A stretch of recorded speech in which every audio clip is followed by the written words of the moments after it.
Okay, நாம் இப்போ இந்த வீடியோவில் எதை பற்றி பார்க்க போகிறோம் அப்படின்னா, தமிழக அரசு சார்பாக வந்து பார்த்திங்க அப்படின்னா அரசாணை ஒன்று வெளியிடப்பட்டிருக்கு. அந்த அரசாணை எண் வந்து பார்த்திங்க அப்படின்னா 231. ஓகேவா? இது வந்து பார்த்திங்க அப்படின்னா பள்ளிக்கல்வித்துறை சார்பாக வெளியிடப்பட்டிருக்கக்கூடிய ஒரு முக்கிய அரசாணை. குறிப்பாக வந்து பார்த்திங்க அப்படின்னா இடைநிலை ஆசிரியர்கள் மற்றும் பட்டதாரி ஆசிரியர்கள், ஓகேவா, இவங்களுக்கான சிறப்பு ஆசிரியர் தகுதி தேர்வு, ஓகேவா, ஸ்பெஷல் டெட் தேர்வு வந்து பார்த்திங்கன்னா நடத்துவதற்கான ஒரு அரசாணை வந்து வெளியிடப்பட்டிருக்கு. இது வந்து பார்த்திங்க அப்படின்னா உச்சநீதிமன்றத்தினுடைய தீர்ப்பு, ஓகேவா. இதுக்கு முன்னாடி வந்து பார்த்திங்க அப்படின்னா உச்சநீதிமன்றத்தில் ஒரு வழக்கு ஒன்று தொடுக்கப்பட்டது. அந்த வழக்கு வந்து பார்த்திங்க அப்படின்னா டெட் தேர்வு கட்டாயமாக வந்து பார்த்திங்கன்னா தேர்ச்சி பெற்றிருக்கணும். எப்படி அரசு பள்ளிகளில் பணிபுரியக்கூடிய ஆசிரியர்கள் வந்து பார்த்திங்கன்னா டெட் தேர்வு கட்டாயமாக தேர்ச்சி பெற்றிருக்கணும் அப்படின்ற ஒரு தீர்ப்பை வந்து உச்சநீதிமன்றம் என்ன பண்ணியிருக்காங்க அப்படின்னா வெளியிட்டிருப்பாங்க. அந்த தீர்ப்பின் அடிப்படையில் வந்து பார்த்திங்க அப்படின்னா தமிழக அரசினுடைய பள்ளிக்கல்வித்துறை என்ன பண்ணியிருக்காங்க அப்படின்னா சிறப்பு ஆசிரியர் தகுதி தேர்வு நடத்துவதற்கும் அது தொடர்பான பயிற்சி வழங்குவதற்குமான ஒரு ஆணை வந்து பார்த்திங்க அப்படின்னா வெளியிடப்பட்டிருக்கு. ஓகேவா? இந்த அரசாணை வந்து பார்த்திங்க அப்படின்னா என்னென்னலாம் சொல்லியிருக்காங்க அப்படின்றத நம்ம முக்கியமாக பார்ப்போம். இந்த அரசாணையை பொறுத்த வரைக்கும் வந்து பார்த்திங்கன்னா அனைவருக்கும் கட்டாய கல்வி உரிமை சட்டம் 2009 அடிப்படையில் வழங்கப்பட்ட ஒரு முக்கிய தீர்ப்பின் அடிப்படையில் இந்த அரசாணை வந்து வடிவமைக்கப்பட்டிருக்கு. ஓகேவா? அரசாணை வெளியிடப்பட்டது பள்ளிக்கல்வித்துறை சார்பாக வெளியிடப்பட்டிருக்கு. எது தொடர்பான அரசாணை அப்படின்னு பார்த்தீங்கன்னா இடைநிலை ஆசிரியர் மற்றும் பட்டதாரி ஆசிரியர்கள், இது வந்து பார்த்திங்க அப்படின்னா பணியில் இருக்கக்கூடிய ஆசிரியர்களுக்கான சிறப்பு ஆசிரியர் தகுதி தேர்வு நடத்துவது தொடர்பான இந்த அரசாணை வந்து பார்த்திங்கன்னா வெளியிடப்பட்டிருக்கு. இதில் என்ன முக்கியமான கண்டென்ட் வந்து கொடுத்துருக்காங்க அப்படின்றத நம்ம பார்த்துருவோம்.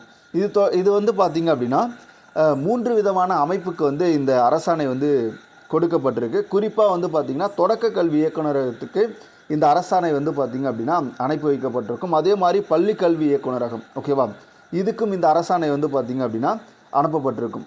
இதில் குறிப்பாக வந்து பார்த்திங்க அப்படின்னா இவங்க என்ன சொல்லியிருக்காங்க அப்படின்னா டெட் தேர்வு இருக்கு இல்லையா, ஆசிரியர் தகுதி தேர்வு நடத்துவதற்கான தேர்வு முகமை எது அப்படின்னா ஆசிரியர் தகுதி தேர்வு நடத்தக்கூடிய தலைமை முகமையாக ஆசிரியர் தேர்வு வாரியத்தை என்ன பண்ணியிருப்பாங்க அப்படின்னா உறுதி செஞ்சுருப்பாங்க.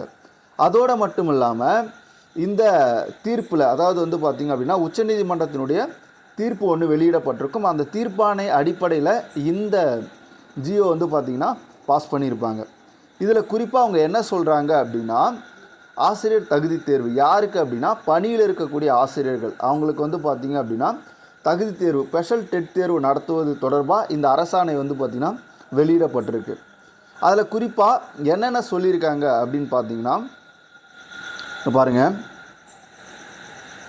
குறிப்பாக நமக்கு இந்த ஸ்பெஷல் டெஸ்ட் அப்படின்றது டெட் தேர்வு அப்படின்றது 2026 ஆண்டில் ஜனவரி 2026, ஜூலை, அதுக்கப்புறம் டிசம்பர், ஓகேவா, இந்த 3 மாதங்களில் வந்து பார்த்திங்கன்னா சிறப்பு ஆசிரியர் தகுதி தேர்வு வந்து பார்த்திங்கன்னா நடத்த இருப்பதாக சொல்லியிருக்காங்க. குறிப்பாக வந்து பார்த்திங்க அப்படின்னா ஜனவரி, ஜூலை, டிசம்பர் இந்த 3 மாதம் ரொம்ப முக்கியம். ஏன் அப்படின்னா இந்த ஸ்பெஷல் டெட் தேர்வு வந்து பார்த்திங்க அப்படின்னா இந்த 3 மாதத்தில் நடத்த போகிறாங்க. அது மட்டும் இல்லாமல், ஓகேவா, மேலும், ஓகேவா, இந்த தேர்வு நடத்துவதற்கான அந்த நிலை ஏற்பட்டால் 2027 என்ன பண்ணுவாங்க அப்படின்னா இந்த ஸ்பெஷல் டெட் தேர்வை நடத்துவாங்க அப்படின்றதையும் அவங்க பதிவு செஞ்சுருக்காங்க. அதே மாதிரி வந்து பார்த்திங்கன்னா ஆசிரியர் தேர்வு வாரியம் இருக்குது இல்லையா, அது வந்து பார்த்திங்க அப்படின்னா இந்த தேர்வை நடத்தக்கூடிய முகமையாகவும் என்ன பண்ணியிருப்பாங்க அப்படின்னா அங்கீகரிச்சிருப்பாங்க.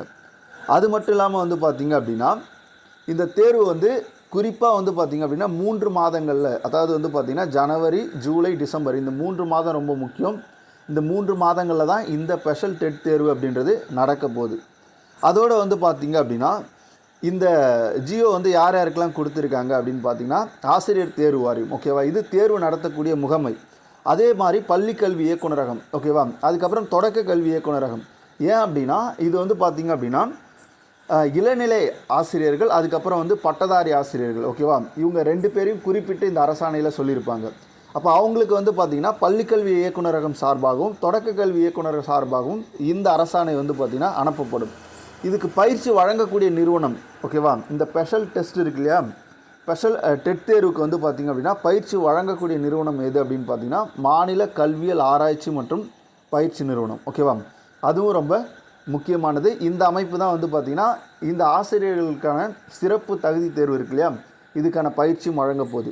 இப்போ இந்த அரசாணை வந்து பார்த்திங்க அப்படின்னா ஃபுல்லாக பார்த்துக்கோங்க. இதில் இருக்க முக்கியமான கண்டென்ட் வந்து பார்த்திங்கன்னா இதுதான் அந்த 3 மாதம், ஓகேவா, தேர்வு நடத்தக்கூடிய 3 மாதங்கள், அதாவது வந்து பார்த்திங்கன்னா 2026ல் 3 தேர்வு வந்து பார்த்திங்கன்னா ஸ்பெஷல் டெட் தேர்வு வந்து நடக்க போகுது. ஜனவரியில் 1, ஜூலையில் 1, டிசம்பரில் 1. தேவை ஏற்பட்டுச்சுன்னா அவங்க என்ன பண்ணுவாங்க அப்படின்னா 2027லையும் நடத்துவாங்க. இதுதான் இதில் இருக்கக்கூடிய முக்கியமான கண்டென்ட்டு. அது மட்டும் இல்லாமல் அந்த தீர்ப்பு, ஓகேவா, உச்சநீதிமன்றத்தினுடைய தீர்ப்பின் அடிப்படையில் இந்த தகுதி தேர்வு அப்படின்றது நடத்தப்படுது. இந்த தகுதி தேர்வு கண்டிப்பாக என்ன பண்ணணும் அப்படின்னா பணியில் இருக்கக்கூடிய இடைநிலை மற்றும் பட்டதாரி ஆசிரியர்கள் எழுதியாகணும். அது கட்டாயம், ஓகேவா. இது எதன் அடிப்படையில் வந்து பார்த்திங்கன்னா இந்த தீர்ப்பு வழங்கப்பட்டது அப்படின்னா அனைவருக்கும் கட்டாய கல்வி உரிமை சட்டம் 2009 அடிப்படையில் உச்சநீதிமன்றத்தில் தொடரப்பட்ட வழக்கின் அடிப்படையில் உச்சநீதிமன்றம் வந்து பார்த்திங்கன்னா இந்த தீர்ப்பை கொடுத்துருப்பாங்க. அதன் அடிப்படையில் பள்ளிக்கல்வித்துறை சார்பாக வந்து பார்த்திங்கன்னா இந்த கவர்மெண்ட் ஜியோ 231 வந்து பார்த்திங்கன்னா வெளியிடப்பட்டிருக்கு. இது மட்டும் இல்லாமல் நம்ம அகாடமி சார்பாக வந்து பார்த்திங்கன்னா இந்த தேர்வுக்கு வந்து பார்த்திங்க அப்படின்னா சிறப்பான பயிற்சி வகுப்புகள் வந்து தொடங்க இருக்கும். அது மட்டும் இல்லாமல் வந்து பார்த்திங்கன்னா இதற்கான மெட்டீரியலும் வந்து உங்களுக்கு கொடுக்கப்படும். அது தொடர்பாக வந்து பார்த்திங்கன்னா உங்களுக்கு டிஸ்கிரிப்ஷனில் வந்து நம்பர் கொடுப்போம், வாட்ஸ்அப் நம்பர். அந்த வாட்ஸ்அப் நம்பருக்கு நீங்கள் மெசேஜ் பண்ணி நீங்கள் தகவல்லாம் வந்து என்ன பண்ணிக்கலாம் அப்படின்னா பெற்றுக்கலாம்.